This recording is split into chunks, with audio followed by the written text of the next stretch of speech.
इसके अलावा और चीटिंग के दूसरे माध्यम हैं वो अपनाने की कोशिश की जाती है। इसके लिए कानूनी कार्रवाई की जाती है। बिहार विद्यालय परीक्षा अधिनियम इस पर लागू है, आईपीसी इस पर लागू है। आयोग भी विचार कर रहा है कि जो लोग इस तरह की गतिविधियों में संलिप्त पाए जाएंगे उन्हें 3 साल के लिए आयोग की परीक्षाओं से वंचित कर दिया जाएगा। एक बहुत बड़ा डेटा हमारे पास ओवर दी ईयर्स तमाम सारे जो बोर्ड हैं बिहार के और ये आयोग है हमारा, इनके पास में है, जिसमें जिन लोगों ने पिछले वर्षों में इस तरह की एक्टिविटीज़ में जो संलिप्त रहे हैं उनका डेटा हमारे पास में है। हम एआई का भी उपयोग कर रहे हैं, आर्टिफिशियल इंटेलिजेंस का, और एग्ज़ाम देते वक्त रियल टाइम ये इन्फॉर्मेशन हमारे पास होगी कि कौन सा आदमी, कोई इस तरह का व्यक्ति जो किसी पुरानी परीक्षा में, किसी दूसरे बोर्ड की परीक्षा में सुरेश के नाम से बैठा था, वो अब रमेश के नाम से हमारे यहाँ परीक्षा दे रहा, और उनको उसी वक्त पकड़ने की व्यवस्था की गई है। इसके साथ साथ जो मल्टीपल एप्लीकेशंस की मनाही है, तथापि कुछ लोग अपने डेटा में थोड़ा बहुत अंतर करके 2-3 फॉर्म भर देते हैं और कोशिश करते हैं कि एक पर वो बैठें और दूसरे पर उनकी जगह कोई और बैठे। उन लोगों का हमने एक जगह सबका सेंटर रखा है और उस पर जिला प्रशासन के साथ साथ आयोग के अधिकारी भी जाकर के उनकी प्रत्येक की जांच करेंगे, वो सफल नहीं होंगे। संदेश मेरा यही है कि ऐसी एक्टिविटीज़ से जो अच्छे अभ्यर्थी उनको कभी कोई फ़ायदा नहीं होता है, बीच के ठग हैं उनको लाभ होता है। इसलिए आप भी अपनी तरफ से संदेश दीजिए, हम भी संदेश दे रहे हैं कि इस तरह की कोशिश लोग नहीं करें, उससे कोई लाभ होने वाला नहीं है। कानूनी कार्रवाई के साथ साथ उनका कैरियर खराब होता है, पैसा खराब होता है, अल्टीमेटली कोई लाभ नहीं होता है। इसलिए ऐसी एक्टिविटीज़ में कोई भी इन्वॉल्व ना हो, बल्कि आयोग का सहयोग करें, और जो अच्छे बच्चे हैं, अच्छे अभ्यर्थी हैं, अच्छे स्टूडेंट्स हैं, वो इसमें सफलता प्राप्त करें और अपना भविष्य उज्जवल करें। यही मेरा संदेश है।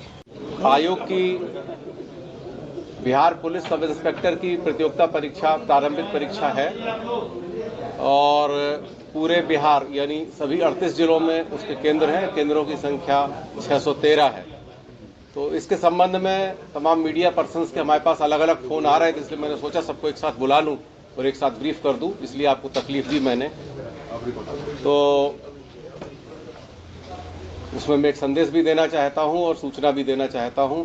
कल ये परीक्षा है, बिहार पुलिस सब इंस्पेक्टर के भर्ती की प्रारंभिक परीक्षा है। पूरे बिहार में सभी 38 जिलों में इसके परीक्षा केंद्र बनाए गए हैं। परीक्षा केंद्रों की संख्या 613 है। अभ्यर्थियों की संख्या 6,60,000 ऑड है और 2 पाली में परीक्षा लेनी पड़ रही है, क्योंकि हमारी जो एकोमोडेशन है, बैठने की व्यवस्था है, वो 3-3.5 लाख से अधिक एट ए टाइम नहीं हो पाती है। इसलिए 3,30,000 ऑड प्रत्येक पाली में अभ्यर्थी होंगे। 2 पालियों में इस तरह से यह परीक्षा होगी। सुबह की पाली का टाइमिंग 10 बजे से 12 बजे और दूसरी पाली का टाइमिंग 2:30 बजे से 4:30 बजे शाम को होगा। परीक्षा को सुचारू रूप से और कदाचार मुक्त कराने के लिए हमने कई एहतियाती व्यवस्थाएं करी हैं। जैसा कि आप जानते हैं, प्रत्येक परीक्षा में जब बच्चे आते हैं, कैंडिडेट्स आते हैं सेंटर पर, तो उनकी फ्रिस्किंग होती है। फ्रिस्किंग की बहुत मजबूत व्यवस्था की गई है। जिला पुलिस उसमें सहयोग कर रही है और पुलिस के मजबूत कंटिंजेंट प्रशासन के साथ में रहेंगे और हर एक अभ्यर्थी की फ्रिस्किंग की जाएगी। किसी भी स्थिति में कोई भी व्यक्ति मोबाइल या कोई और दूसरी डिवाइस ले जाने के लिए उसको अनुमति नहीं होगी और उसको नहीं ले जाने दिया जाएगा। सेकेंडली, अंदर में कागज में जो अटेंडेंस होती है उसके अलावा बायोमेट्रिक फिंगरप्रिंट होना है, नंबर 1। नंबर 2, सबकी एग्ज़ाम लिखते हुए वीडियोग्राफी होगी। सबकी एग्ज़ाम लिखते हुए उसके एडमिट कार्ड के साथ फोटोग्राफी होगी इंडिविजुअली। और उसके अलावा हर एक सेंटर को, हर एक गतिविधि को, केवल अभ्यर्थियों को नहीं बल्कि जो वीक्षक हैं, इन्विजिलेटर्स हैं, दूसरे व्यवस्थापक हैं, कोई भी कार्यकर्ता हैं, एक्सेस है, एंट्री है, सब चीज़ों पर नज़र रखने के लिए हमने अपने सभी सेंटरों को सीसीटीवी कैमरा से कवर किया है।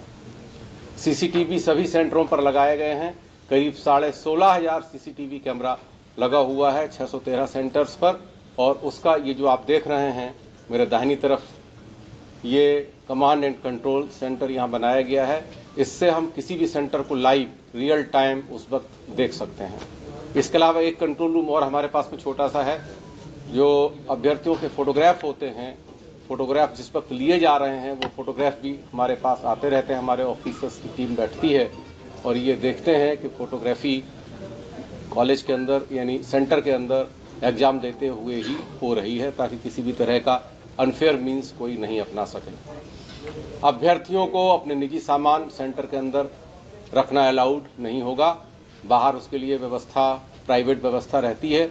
उसको हमने सभी जिलों के जिला प्रशासन से अनुरोध किया था कि उस व्यवस्था को सुदृढ़ कर देंगे, ताकि किसी का शोषण भी नहीं हो, अधिक पैसे लोग नहीं लें। 10-20 रुपए टोकन लेकर के उनके सामान अगर कुछ निजी हैं तो उन्हें रखें, लेकिन सामान सेंटर के अंदर ले जाना अलाउड नहीं होगा।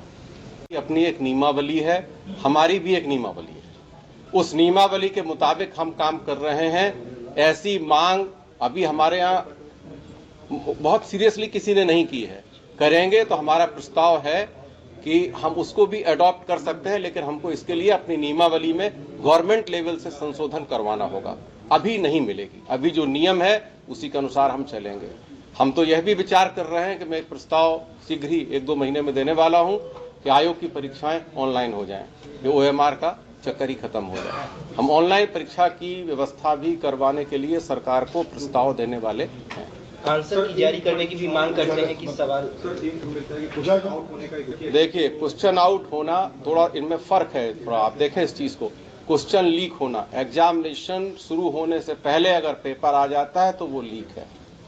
हमारे पेपर सभी आ गए हैं जहां आना था, अभी तक तो कोई पेपर लीक नहीं है। पेपर का कस्टोडियन डिस्ट्रिक्ट एडमिनिस्ट्रेशन है। कल सेंटर पर पेपर जाएगा, पेपर वहां पर खुलेगा। अब पेपर खुल गया, बहुत से लोग डेस्परेट हैं, लोग संसद में कूद रहे, आप देख रहे हैं। तो कोई आदमी मोबाइल लेकर के चला जाएगा और तब जब पेपर बट गया है उसकी फोटो खींच करके वायरल कर देगा, उसको आप लीक कहोगे। वो लीक नहीं, इनफेक्ट वो चीटिंग है। वो चीटिंग भी है, वो मिस्चिफ भी है, वो एक शरारत है। चीटिंग इस सेंस में कि